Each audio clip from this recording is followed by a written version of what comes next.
Hey guys, Ben Nash from Pivot Wealth here, and today I'm talking about the property market and whether we're now at the bottom of the market. Now, there's no doubt that around the country we've seen property prices come off a fair bit from the highs back at the end of 2017. And a lot of people are asking about, will it go down further? Is it a good time to buy? And a lot of people that previously were looking at property and thinking it was just out of reach, it's definitely sort of becoming a bit more affordable. So look, I think that the short answer, unfortunately, is that it's still a little unclear as to exactly where we're at in the property cycle. It's definitely gone down from where it was. And look, it's possible that the property market may go down a little further.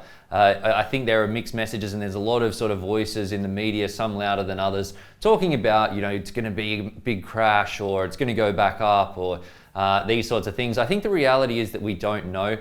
One of the things that's driving the property prices is that there are a lot of sort of conflicting sort of elements in the economy, both in Australia and around the world at the moment. We've got normally when interest rates go up is when property prices go down, but interest rates are at all-time lows and potentially going down a little lower. One of the other things that's driving the decline in property prices is that off the back of the Royal Commission, the banks are really scrutinizing borrowers, looking really deeply into their ability to fund mortgages, but looking at it at a really high, like a stress test interest rate, a couple of percent above where it is now. And for most people, if interest rates were up a couple of percent and they kept spending the way that they're spending now, they're going to end up a bit stretched. So that's meant that there's less people getting mortgages. Also, the banks are making it more difficult and more expensive to get things like interest-only mortgages or mortgages to purchase investment properties as well. So what that's meant is that there's less demand in the property market because there's less people that are ready and able to purchase property. Now, on the other side, there's more supply on the property market than ever before. Now, it's a bit of a weird one because less people are actually listing their properties because the values have gone down, but because it's taking longer to sell properties, there's more and more properties being left on the market. So we've got a high amount of supply and a lower amount of demand, and that's sort of driving the prices down.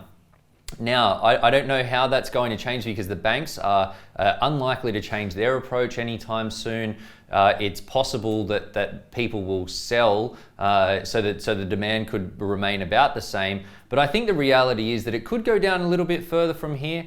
But if you're smart and you're buying for the long term, then in my view, there is some good buying out there relative to what we've seen in the recent past. So especially in markets like Sydney and Melbourne, we're seeing that there has been a significant dip. My personal view is that there won't be a huge crash, although there is a little bit of risk out there. But I think that if you have a good strategy, know that your risk is managed, and importantly, know that you're able to hold the property long term so that your property purchase is going to fit with the lifestyle that you want to live and how your situation is going to change over the now and sort of the near future. What that means is that you're going to have the ability to hold a property for longer term, and if you do that, you with a good property will get the right returns from your property over time. Hope this helps, guys. Bye for now.